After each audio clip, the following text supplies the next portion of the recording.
Bonsoir tout le monde. Donc, nous sommes ravis d'animer cette dernière table ronde de la journée. Je vais vous présenter mes invités pour cette table ronde. Mais juste avant, on va éclairer un peu les sujets qu'on va aborder pendant ces 45 minutes. On a beaucoup parlé d'évaluation, d'accès au marché. On va aborder un sujet maintenant beaucoup plus opérationnel. Imaginons que le dispositif médical numérique est remboursé. Concrètement, quel est le modus operandi dans la vraie vie? Comment ça va se passer? Donc on va discuter. Alors, DM numérique, on est à la fois télésurveillance et thérapie numérique pour plus de simplicité, hein. On va discuter du coup des schémas de distribution des dispositifs médicaux numériques qui sont notamment et beaucoup liés à leur modèle d'intégration dans la nomenclature et comment ces schémas de distribution vont orienter la façon dont le fournisseur de DTX va facturer son DTX et du coup gagner sa vie. Voilà. Donc on va être plus opérationnel que les précédentes tables rondes. Donc pour parler de tous ces sujets, je vais vous présenter mes invités. Donc Maître Bellé, qui est avocat spécialisé en santé et e-santé. François Vautron, qui est co-founder et CEO de Mila, qui nous parlera de sa DTX. Dorothée Camus, qui est responsable accès au marché au sein de la direction accès au marché du SNITEM.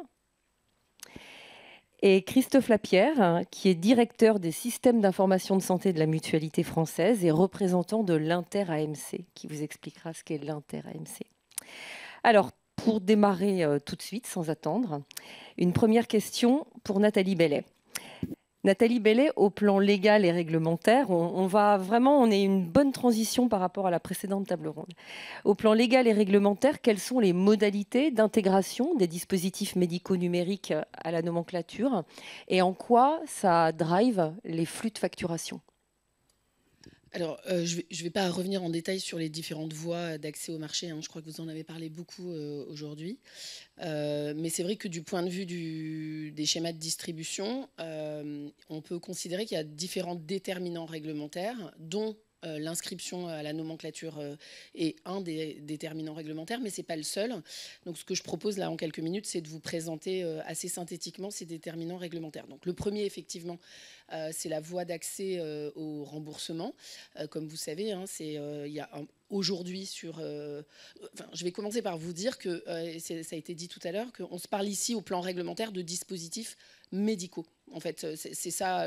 Alors, on peut appeler ça dispositifs médicaux numériques, on peut appeler ça thérapie numérique, mais ça a été dit tout à l'heure par le SNITEM. Mais d'un point de vue purement réglementaire, on se parle de dispositifs médicaux et, pour être exact, de dispositifs médicaux logiciels. C'est le terme qu'il y a dans le règlement européen. Donc après, on peut tout à fait, et ça n'est pas interdit, le désigner par d'autres vocables. Mais donc ça, c'était la première remarque réglementaire. Donc c'est, je dirais, le point de départ. Donc en effet, ensuite, il y a le premier déterminant qui est l'accès au marché.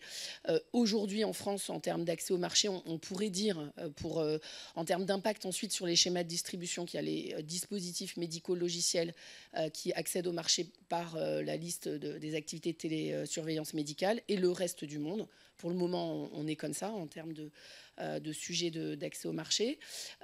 Et ensuite, on va rentrer un peu plus en détail. En effet, il y a ceux qui sont à usage individuel, et ça va être un driver, en effet, du schéma de distribution, et ceux qui ne le sont pas. Et puis, il y a ceux qui vont être, je dirais, associés à des actes, et ceux qui ne le sont pas. Donc, en effet, la voie d'accès au remboursement est l'un des déterminants. Ensuite, tout de suite après, on a quand même le certificat de marquage CE. Alors pourquoi? Parce que, comme vous le savez, il y a une revendication, un ensemble de revendications.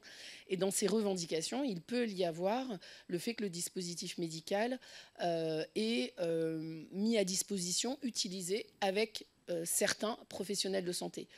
Donc ça, c'est un déterminant, puisque si en effet le dispositif médical, qu'il soit à usage individuel, doit passer par la médiation ou l'intermédiation d'une prescription ou d'une utilisation partagée avec un professionnel de santé, et ça on le retrouve dans le certificat de marquage, ça va être un driver du schéma de distribution. Donc ça, c'est vraiment un déterminant très important. Et là, ça doit guider aussi l'évaluation. On en parlait tout à l'heure, l'évaluation avant le marquage. Et c'est pour ça que je vais rajouter peut-être une petite louche dans les ingrédients auxquels doivent penser les fabricants et les acteurs du marché des dispositifs médicaux logiciels. C'est vrai qu'au stade du marquage, c'est fondamental de penser déjà à son schéma de distribution en fonction des cibles d'utilisation, puisque dans le marquage, on va à un moment donné poser le parcours en fait, du dispositif médical et donc avoir un impact sur le schéma de distribution. Donc ça, c'était pour le deuxième déterminant. Alors, le troisième déterminant, c'est que pour la France, en tout cas, il existe des monopoles d'activité. Et donc, vous allez, en fonction de, je dirais, de la vocation, hein, de la destination, c'est le terme réglementaire du dispositif médical, pouvoir ou pas toucher à des monopoles. Donc, ça veut dire que dans le schéma de distribution, là encore, ça va être un ingrédient à prendre en compte. Si vous inscrivez en termes d'usage dans le monopole des laboratoires d'analyse, c'est un ingrédient. Celui des médecins, c'est un ingrédient. D'une spécialité, c'est un ingrédient. Donc ça aussi, c'est à prendre en compte. Quatrième déterminant, et pas des moindres, c'est tout le sujet du marketing et de la commercialisation. Là, vous avez des règles. Alors, d'abord parce que ce sont des dispositifs médicaux et donc il y a un décret qui parle des règles de communication et de promotion autour des dispositifs médicaux, que ce soit vers le grand public ou vers les professionnels de santé. Et puis, il y a une charte depuis mars 2022 qui n'est pas encore franchement opposable parce qu'on attend un référentiel, mais qui va l'être et qui contient des règles qui vont impacter précisément le schéma de distribution. Donc, parce que ça va encadrer des règles d'information, des règles de promotion et de commercialisation. Et on sait à quel point les usages sont drivés par justement la façon dont on parle des dispositifs médicaux. Et j'ai envie de terminer quand même par un autre... je dirais driver, enfin pardon, je ne vais pas terminer sur celui-là, je pense aussi à toutes les règles du droit de la conso, parce que quand on va s'adresser directement à des patients et qu'on va vouloir leur vendre ou leur promouvoir un dispositif médical, au-delà des règles spécifiques de ce produit-là, on a des règles de commercialisation spécifiques aux consommateurs. Donc je veux terminer par l'évaluation, même si c'est généralement avant le dispositif médical. C'est important aussi, parce qu'on a beaucoup parlé, vous avez beaucoup parlé, et c'est bien normal de la vraie vie, parce que ça fait partie des critères d'évaluation pour le remboursement, justement. Et précisément, le schéma de distribution, c'est la vraie vie du dispositif médical. Donc c'est un ingrédient aussi auquel il faut penser, en amont et aussi en aval, parce que la façon dont vous allez déployer le dispositif médical, c'est la façon dont il va vivre, et vos interlocuteurs qui vont les acheter et les déployer, ça fait partie aussi de l'évaluation. Donc c'est un autre ingrédient pour construire une équation du schéma de distribution. Donc ça, c'est pour qui vend et qui déploie. Donc officine, prestataire PSDM, prestataire de santé à domicile, peut-être directement au sein de l'hôpital. Et donc ça va être un driver des relations contractuelles et de commercialisation. Et puis après, il y a le sujet de la facturation. Donc ce que je veux dire d'un point de vue légal sur le sujet de la facturation, c'est que ce n'est pas parce que vous avez un schéma de commercialisation avec des monopoles que ça cale précisément le schéma de facturation. D'autres en parleront mieux que moi tout à l'heure, mais c'était un point de vue, il fallait aussi dire que ça n'est pas forcément calé à 100%, le schéma de distribution et le schéma de facturation. Voilà pour les ingrédients. D'accord. Donc, le professionnel de santé peut intervenir dans la distribution, mais finalement ne pas être celui qui facture l'assurance maladie, mais que ce soit le fabricant lui-même qui facture l'assurance maladie, par exemple. Absolument. C'est pas un schéma qui est calé. C'est pas un masque, en fait. En parlant de masque, c'est-à-dire des feuilles qui s'empilent, le schéma de distribution n'est pas toujours calé sur le schéma de facturation, ce qui rend les choses un peu complexes d'un point de vue opérationnel. Mais en tout cas, il n'y a pas d'interdiction légale et réglementaire. Ok, très bien.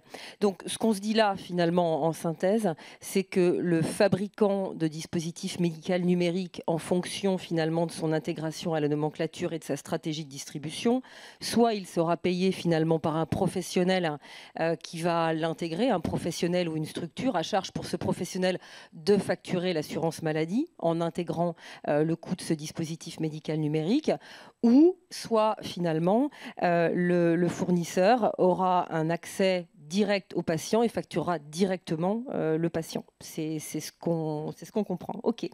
François Vautron, du coup, ce qui nous intéresse, c'est un cas d'usage concret.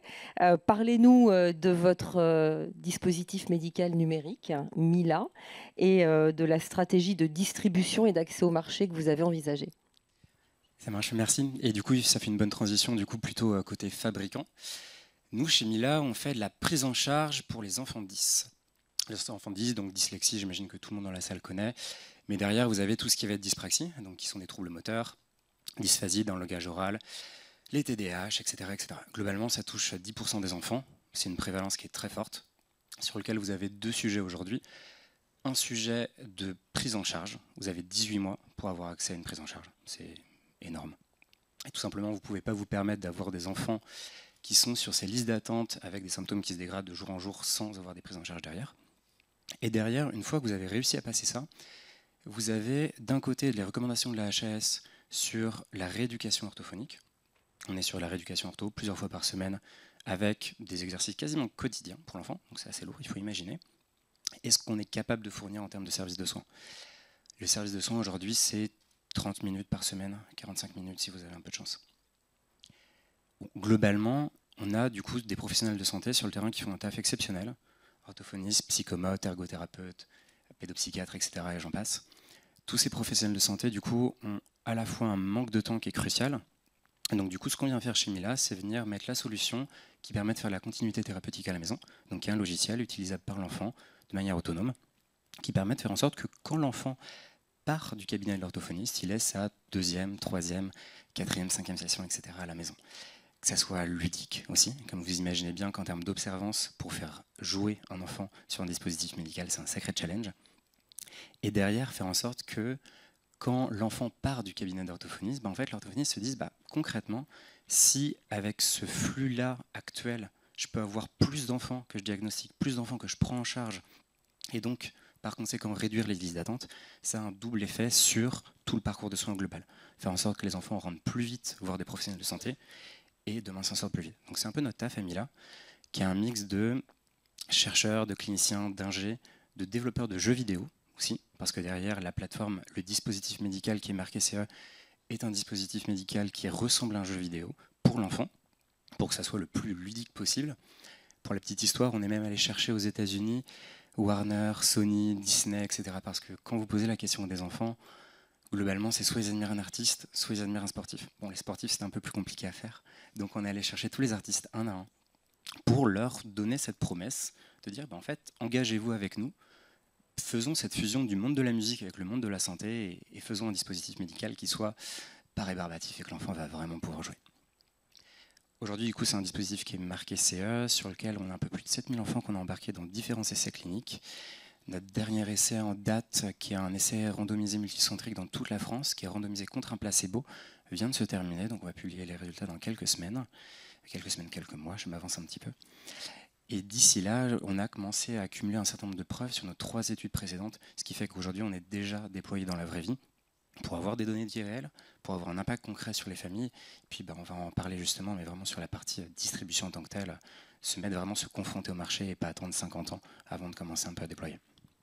Et du coup, vous imaginez comment votre schéma de distribution? Une prescription par le médecin pivot du dépistage, une solution du coup poussée par l'orthophoniste, par le psychomotricien. Comment vous imaginez ce schéma? Comment le patient a accès à la solution? Ouais, je vais vous décrire comment on l'a mis en place aujourd'hui et comment on l'envisage dans le futur. Comme dans notre cas, dans la pédiatrie, c'est extrêmement complexe. Je vous citais le nombre de praticiens qui sont présents.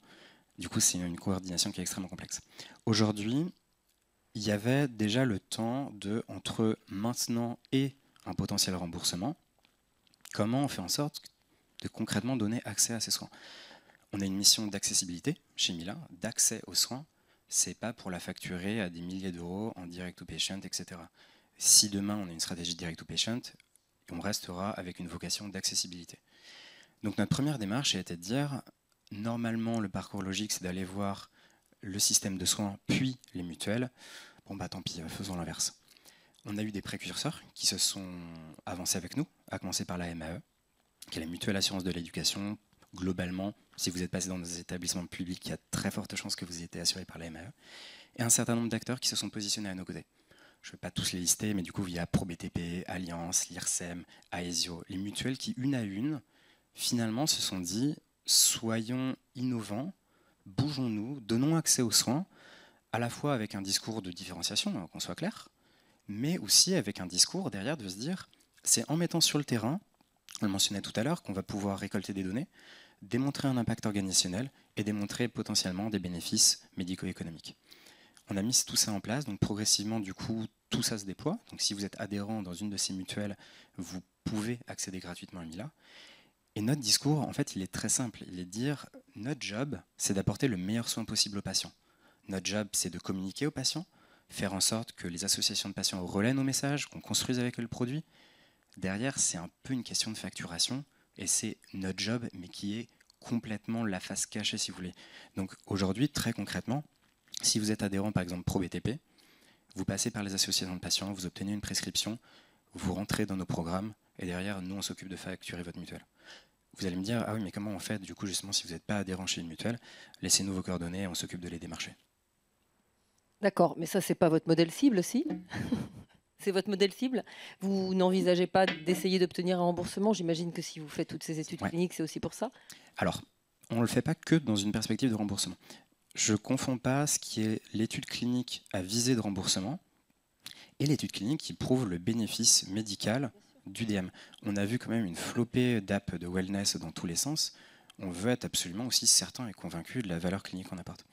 Aujourd'hui, c'est notre business model effectivement à court terme, entre guillemets, mais qui est aussi un peu un vecteur de stabilité. Comme je vous laisserai mon contredire si besoin, mais une fois qu'on est implanté dans les systèmes des mutuelles, globalement, on est aussi parti sur du temps long. La sécurité sociale, effectivement, c'est un sujet qui arrivera dans un second temps, une fois toutes les démarches, notamment de la PECAM passées. Et alors là, par contre, au niveau de la prescription, c'est un petit peu un challenge. Donc pour être franc, on se casse encore un peu la tête, parce qu'aujourd'hui, les vraies personnes qui sont en ligne de mire, ce sont les orthophonistes qui bossent avec nos quotidiens. Les orthophonistes ont un droit de prescription, même si ce sont des paramédicaux, mais elles ne sont pas toujours au courant. Donc on a un gros travail, là également, de pédagogie, d'éducation, et faire en sorte que demain, notre dispositif soit remboursé et soit réellement prescrit par des personnes qui n'en ont pas du tout l'habitude. Ok, très clair. Donc potentiellement, si vous avez un remboursement, vous seriez dans un système où finalement le patient est censé être le payeur de la solution Mila, mais bien entendu, vous seriez en capacité de facturer l'assurance maladie pour éviter aux patients d'avoir à payer. Complètement. Ok. Dorothée Camus. Le SNITEM fait beaucoup de choses pour aider ses adhérents. Est-ce que c'est nouveau pour des dispositifs médicaux logiciels ou des dispositifs médicaux au sens large? Est-ce que c'est nouveau finalement ces systèmes où c'est le patient qui est en direct le débiteur, même si on va aller facturer sa caisse complémentaire et obligatoire? Le direct to patient. Alors, ce n'est pas la norme dans le secteur du dispositif médical, effectivement, parce que ceux qui facturent, ce sont les distributeurs au détail. Ça veut dire les pharmaciens, les prestataires, les magasins de matériel médicaux, etc. Et l'exploitant du dispositif médical, traditionnellement, n'est pas directement en lien avec le patient. Pour autant, réglementairement, rien ne l'empêche, parce qu'on n'a pas le monopole pharmaceutique dans le secteur du dispositif médical. Je parle bien du DM utilisé par le patient en ville, hein, donc potentiellement éligible à la LPP ou à la liste des activités de télésurveillance. Hein, on n'est pas sur les établissements hospitaliers. Et donc, rien ne l'empêche réglementairement. Et d'ailleurs, on le fait quand même. Il y a certains secteurs, je pense en particulier aux piles d'audioprothèses ou aux vêtements compressifs. Certains vêtements compressifs pour grands brûlés qui déjà font du direct to patient. Alors concrètement, comment ça se passe? Le patient va envoyer sa prescription à l'exploitant du dispositif médical, qui, si, évidemment c'est une condition, est conventionnée, mais j'en parlerai plus tard, avec sa CEPAM, va pouvoir renvoyer le produit au patient et délivrer une feuille de soins. Et charge ensuite au patient d'envoyer sa prescription et sa feuille de soins à sa CEPAM, sa mutuelle, etc. pour être remboursé. Donc ça, c'est un schéma un peu traditionnel. Mais là, aujourd'hui, on n'est plus trop traditionnel. On parle de thérapie numérique. Et les thérapies numériques bouleversent tout, on l'a dit à plusieurs reprises, l'organisation des soins et l'organisation de la distribution également.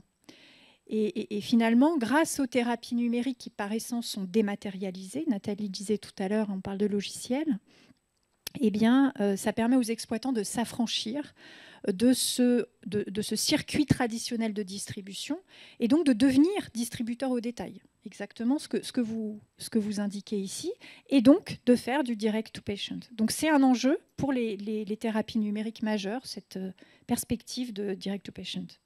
Et alors, ça veut dire quoi pour eux concrètement? Qu'est-ce qu'ils ont à faire pour être en capacité de facturer soit le patient, mais j'imagine plutôt les caisses en direct pour éviter aux patients d'avoir à faire l'avance des frais? Donc ça, c'est le tiers payant. Ouais. En fait, quels sont les enjeux du tiers payant? Alors là non plus, ce n'est pas une obligation réglementaire, le tiers payant. Bien entendu, l'exploitant, il est libre de le mettre en place ou de ne pas le mettre en place. Personnellement, je pense que c'est un peu une évidence opérationnelle, en réalité, la mise en place d'un tiers payant intégral. Pourquoi? Je dirais, je vais enfoncer deux portes ouvertes. La première, c'est qu'on n'est pas habitué à payer pour les soins, aujourd'hui en France, pour les soins prescrits. Quand on va en pharmacie avec une prescription de médicaments, on sort avec ces médicaments et on n'a rien eu à payer. Dans le DM, c'est quasiment pareil pour les DM prescrits, à ceci près qu'il peut avoir des dispositifs médicaux dont le prix limite de vente est supérieur au tarif, donc il peut y avoir certains DM pour lesquels il y a un reste à charge. Mais grosso modo, dans la majorité des cas, en tout cas c'est le sens de l'histoire, les dispositifs médicaux, en tout cas le ministère essaie le plus souvent possible de mettre un prix limite de vente au niveau du tarif pour éviter le reste à charge.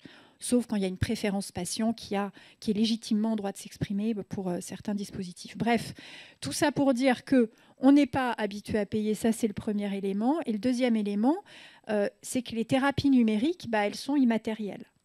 Et finalement, la valeur de ces thérapies est presque plus difficilement palpable qu'un pansement ou une orthèse ou une prothèse de hanche, dans un cas hospitalier, mais voilà, c'est plus difficilement perceptible de quantifier pour le patient la valeur du dispositif. Et donc, face à ces deux constats, ces deux portes ouvertes, la disposition à payer du patient, l'acceptabilité de l'avance de frais, elle est plus fragile finalement dans le dispositif médical. Donc, il y a un vrai enjeu pour déployer le tiers payant. En tout cas, nous, c'est ce qu'on dit à nos adhérents, en particulier dans la télésurveillance médicale, puisqu'en plus, les patients qui étaient jusqu'à aujourd'hui télésurveillés dans le cadre de l'expérimentation étape n'avaient aucune avance de frais à faire, étaient pris en charge à 100% par l'assurance maladie. Ça va un petit peu changer là, mais justement, du jour au lendemain, leur dire vous payez rien, mais maintenant, il va falloir faire une avance de frais, ça va être compliqué. Et on a tous envie que ça se déploie, en fait, correctement, parce qu'on y croit. Il y a des vraies promesses à tenir. Donc, concrètement, j'y viens. Comment ça se passe? Comment ça se passe? Je dirais qu'il y a 4 grandes étapes à avoir en tête. La première, c'est que si un exploitant veut faire du tiers payant intégral, il faut qu'il se fasse connaître par le financeur. Et le financeur, c'est qui? C'est l'assurance maladie obligatoire et c'est l'assurance maladie complémentaire. Donc ça veut dire demander un numéro d'identification à sa CEPAM. Ça veut dire demander une carte CPX, donc CPE ou CPA, à l'Agence du numérique en santé. Et puis, ça veut dire se conventionner avec sa CEPAM et se conventionner également avec les complémentaires santé. Donc, juste petite parenthèse, un conventionnement CEPAM, ce ne sera pas un conventionnement spécifique aux exploitants de dispositifs médicaux. Ne soyez pas étonnés si vous vous lancez dans l'aventure. Vous serez assimilé à des PSDM, à des prestataires de services à domicile. Pas de panique, c'est normal. Il n'y a pas de conventionnement spécifique exploitant. Ça ne veut pas pour autant dire que vous serez redevable de toutes les obligations dont sont redevables les prestataires. Voilà, donc c'était juste une petite parenthèse, mais qui mérite d'être précisée. Donc ça, c'est la première étape, c'est se faire connaître, en fait, se faire identifier et conventionner. La deuxième étape, c'est avoir les outils techniques qui vont permettre de faire ce tiers payant. Ça veut dire un logiciel Sésame Vital 1.40 agréé. Ça veut dire un lecteur de carte CPX et Sésame Vital agréé également. La troisième chose importante, c'est que le patient doit être identifié. Il faut qu'on soit en capacité de s'assurer que le patient a des droits de remboursement. Donc, il faut qu'il ait une carte vitale, il faut qu'il ait une carte complémentaire santé pour qu'on puisse lire ses droits et puis les restituer. Et enfin, le dernier élément, c'est évidemment la prescription, puisque sans prescription, il n'y a pas de remboursement. C'est la qualification du soin, l'assurance qu'il y a bien un soin qui doit être délivré. Une fois qu'on a tout ça, eh bien, l'exploitant il est en capacité de mettre en place une organisation qui permet la réalisation du tiers payant. Bon, il y a 2-3 petites choses à mettre en place, mais c'est vraiment les 4 piliers essentiels. Très bien. Et donc ces cartes CPX notamment, quelle est leur vocation en fait, à quoi ça va servir d'avoir cette carte? Alors ça va servir à signer la feuille de soins électronique qui va être envoyée par l'exploitant à la CPAM et à l'AMC pour le remboursement. En fait, le flux de facturation, cette feuille de soins électronique qui va être envoyée par le logiciel Sésame Vital, il va falloir qu'il ait 2 signatures.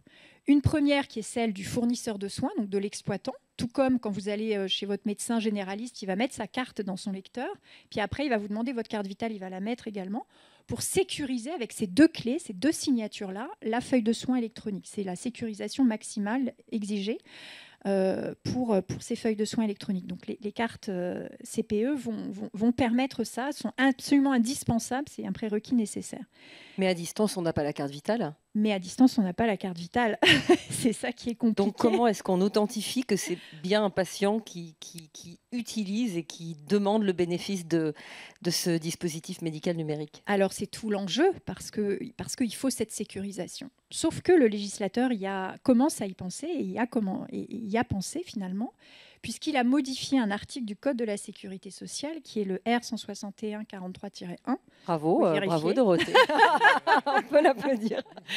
Et cet article, il liste en fait les exceptions précisément pour lesquelles on autorise un flux de facturation non signé par le patient. C'est ce qu'on appelle le sésame sans vital. Ça veut dire qu'on autorise, on paiera, même si la carte vitale n'a pas été transmise.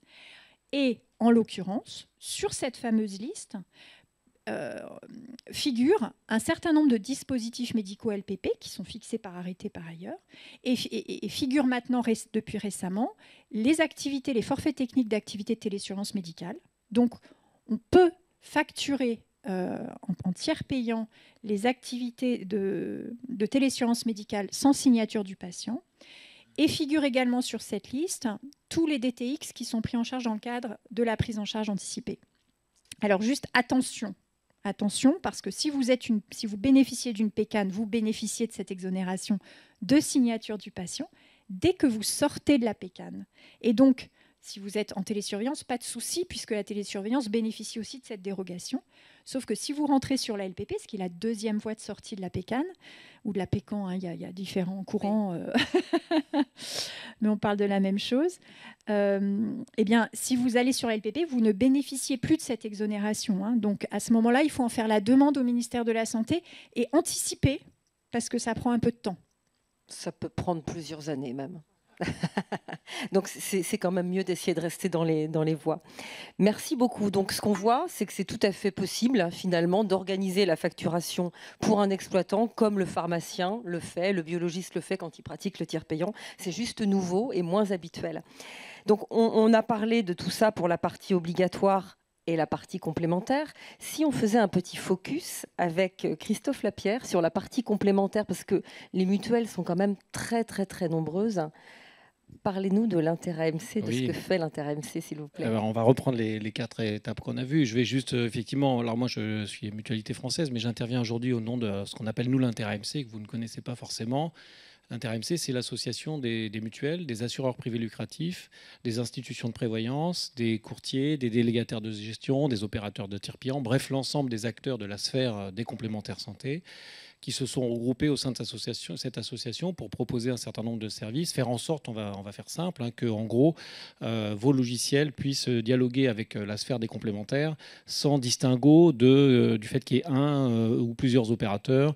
Et on déploie en ce moment, par exemple, nos dispositifs dans les hôpitaux publics avec le projet ROC, et on a des témoignages maintenant assez probants d'établissements hospitaliers qui nous disent maintenant, au moins avec ce dispositif, qui est 1, 5, 10, 50 ou 100 mutuelles, ça n'a plus d'importance, puisque de toute façon, tout fonctionne de la même façon. Et surtout, on a mis en place toute une série de... Alors, on se base beaucoup sur la facturation Sésame Vital, donc, que vous avez évoqué avec le 1,40, etc. Mais on a surtout créé toute une logique de service en ligne en amont de la facturation qui permet de fiabiliser l'ensemble des informations. Donc, vérifier que le patient concerné a une mutuelle et que ses droits sont ouverts, ça c'est très important évidemment. Obtenir une garantie de paiement avant la facturation de la part de la complémentaire du patient. Et puis ensuite, effectivement, entrer dans un cycle de facturation classique et obtenir même aussi en retour les références de virement, en fait, lorsque la mutuelle paye directement, par exemple, le fournisseur, de manière à ce que le rapprochement bancaire puisse être automatisé. C'est ce qu'on a fait en ville et ce qu'on fait aussi à l'hôpital. Et ça marche, on le voit maintenant, ça marche très très bien. Donc ce qui est intéressant, c'est qu'on a maintenant une offre, on va dire, complète, qui permet finalement à un éditeur de logiciels de ne plus se préoccuper. On se charge, nous, de l'intérêt AMC, de la complexité, finalement, de la sphère des complémentaires. Je vais prendre un exemple. Vous pouvez avoir une mutuelle qui délègue tout ou partie de son portefeuille pour plein de raisons, que ce soit un contrat collectif, par exemple, qui va être délégué à un tiers, alors que d'autres contrats ne le sont pas. Un professionnel ou un fournisseur va voir la mutuelle, il va penser que ça fonctionne toujours de la même façon. Or, ça ne fonctionne pas de la même façon. Eh ben, ça n'a plus d'importance en fait aujourd'hui pour vous parce que le logiciel est capable de déclencher des services en ligne, je vais expliquer comment dans 2 petites minutes, et de faire en sorte qu'il dialogue en direct finalement, il ne passe pas forcément par nous, l'Inter-MC, on va établir le pont directement entre vous et la complémentaire du patient, de manière à obtenir effectivement la confirmation que les droits sont ouverts, comme je le disais, et obtenir la garantie de paiement avant de faire la facture. Donc, un point majeur aussi sur le conventionnement que vous avez évoqué, c'est-à-dire qu'en fait, on avait en effet, il y a quelque temps, la nécessité, pour faire du tiers payant, quel que soit d'ailleurs le secteur d'activité, que ce soit en ville, à l'hôpital ou autre, de passer des conventions en effet avec chacune des complémentaires. On a créé depuis 2017 maintenant un portail unique où un professionnel de santé peut signer en ligne avec sa carte CPS, il manque les autres cartes aussi, un contrat de tiers payant qui vaut pour l'ensemble des complémentaires. Donc un seul contrat de tiers payant signé et dans les 3 jours, nous, on se charge de diffuser l'ensemble des informations nécessaires à l'ensemble des complémentaires et délégataires de la place, de manière à ce que dans les 3 jours, en fait, le professionnel qui a signé le contrat puisse faire du tiers payant avec tout le monde. Et donc ça n'existe pas encore en fait pour la LPP, pour tout ce qui est fournisseur, mais en fait on y a travaillé depuis un certain temps. On a commencé historiquement par la médecine de ville, c'était dans le cadre des lois de tiers payant généralisé à l'époque, qui ont été très polémiques, les lois Touraine, quand ensuite on fait du tiers payant généralisable. Petite incise d'ailleurs, ces lois on prévoyait une obligation pour les professionnels de santé de faire du tiers payant. Finalement, il n'est resté qu'une seule obligation, c'est pour les complémentaires de le faire et de le proposer.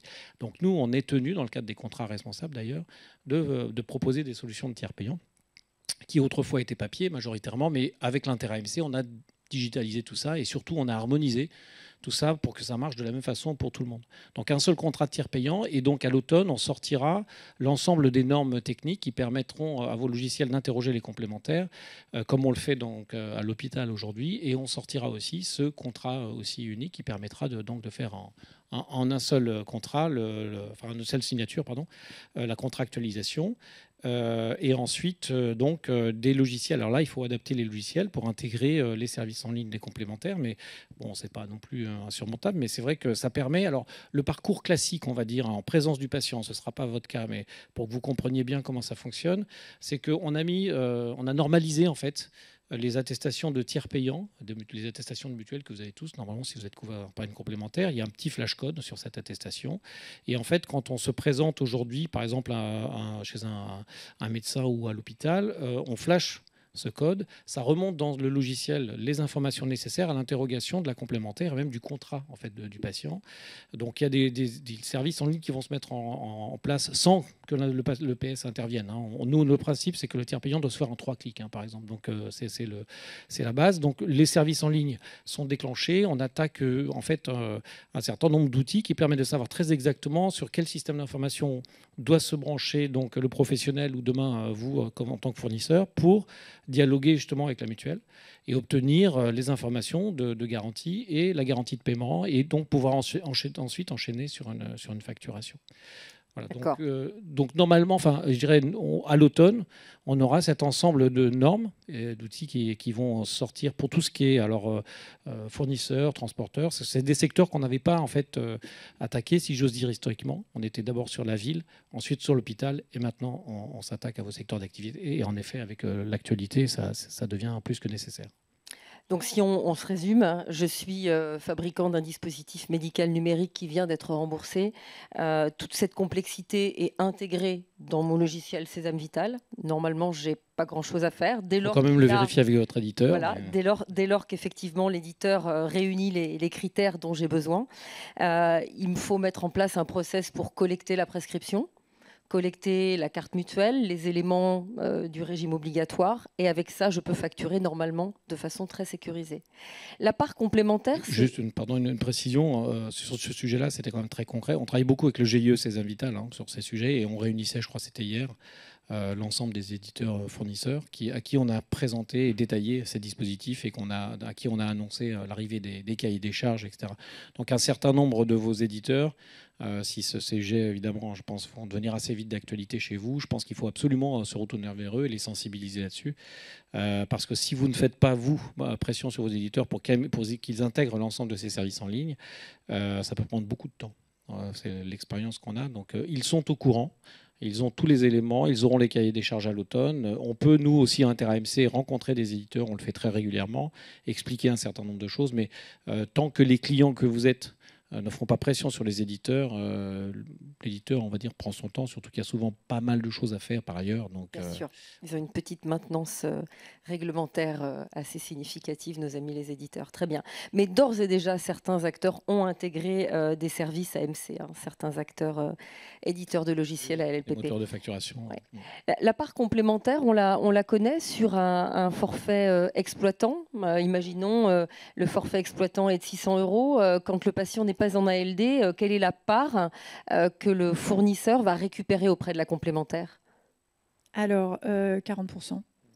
Oui, donc ce n'est pas négligeable du tout. Oui, tout à fait. C'est tous les dispositifs médicaux. Alors, les forfaits techniques de télésurveillance sont pris en charge par l'assurance maladie obligatoire hors ALD, bien sûr, à 60%. Et ce sera la même chose. C'est la même chose pour l'ALPP qui est aussi remboursée à 60%. Et en termes de trésorerie, parce que ça doit être un sujet assez clé, les périodicités de facturation, est-ce que je peux facturer l'abonnement correspondant à la licence tous les mois? Comment ça se passe? Alors ça, c'est fixé, cette périodicité de facturation, elle va être fixée par les arrêtés d'inscription. L'arrêté d'inscription d'une technologie, que ce soit sur la LPP ou que ce soit sur la liste des activités de télésurveillance, est fixé par l'arrêté. Alors, on n'a pas beaucoup de recul là-dessus.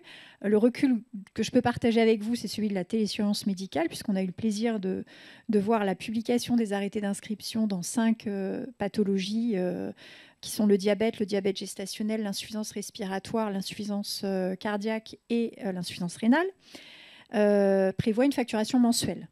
Voilà. Pour les PCI qui seraient, les prothèses cardiaques implantables, la télésurveillance des prothèses cardiaques implantables, donc l'arrêté n'est pas encore paru, donc on attend pour voir quelle sera la périodicité de facturation. On espère qu'elle sera semestrielle, puisque c'est la périodicité de prescription. C'est tous les semestres, donc ça paraît logique que la périodicité de facturation suive la durée de prescription finalement. Mais bon, voilà, on ne sait pas encore. D'accord, merci.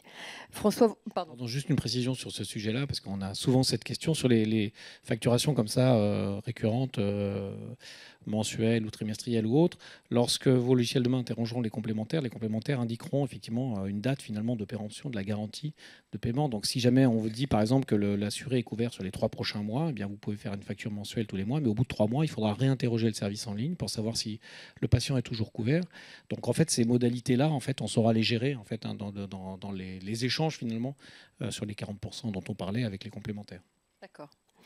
François Vautron, est-ce que c'est une opportunité, dernière question, est-ce que c'est une opportunité finalement pour les fabricants de dispositifs médicaux numériques, ce système de distribution et de facturation directe aux patients? Est-ce que c'est pas, effectivement c'est nouveau, il y a une conduite du changement à mener pour les plus anciens, mais est-ce que finalement c'est pas l'opportunité d'établir dans un cadre réglementaire complètement logique et évident, est-ce que c'est pas une opportunité pour établir des relations avec les patients utilisateurs? Je pense que vous vous doutez de ma réponse. C'est un cadre qui est... Enfin, c'est pas une opportunité, c'est un cadre qui, à mon sens, doit être complètement naturel. à partir du moment où, en tant que fabricant, vous vous cachez entre guillemets derrière plein de couches successives, vous ne parlez plus à vos patients. C'est un peu la discussion qu'on avait ce matin. On se retrouve avec des fabricants de dispositifs médicaux, sinon, et dans notre cas, de dispositifs médicaux numériques sur lesquels il y a quelque chose qui est déjà assez complexe à rendre tangible. Si vous n'avez pas une communication permanente avec vos utilisateurs, vous en tant que société, vous n'allez pas aller très loin. Et même en tant que business, tout simplement, pour pouvoir déployer, pour qu'il y ait aussi ce bouche-à-oreille qui est extrêmement important en fait dans ces populations, on a vraiment besoin de ce lien direct. Donc c'est là où il y a effectivement un changement par rapport à l'existant qui est très important, à mon sens, qui est juste absolument naturel et qui est nécessaire. Très bien. Donc, des petits efforts sur la supply chain, mais pour finalement un modèle plus vertueux et plus attractif pour le fabricant ensuite. Super. Il nous reste 2 minutes. Est-ce que nous avons quelques questions dans la salle? Ou est-ce que c'était tellement limpide que nous en restons là?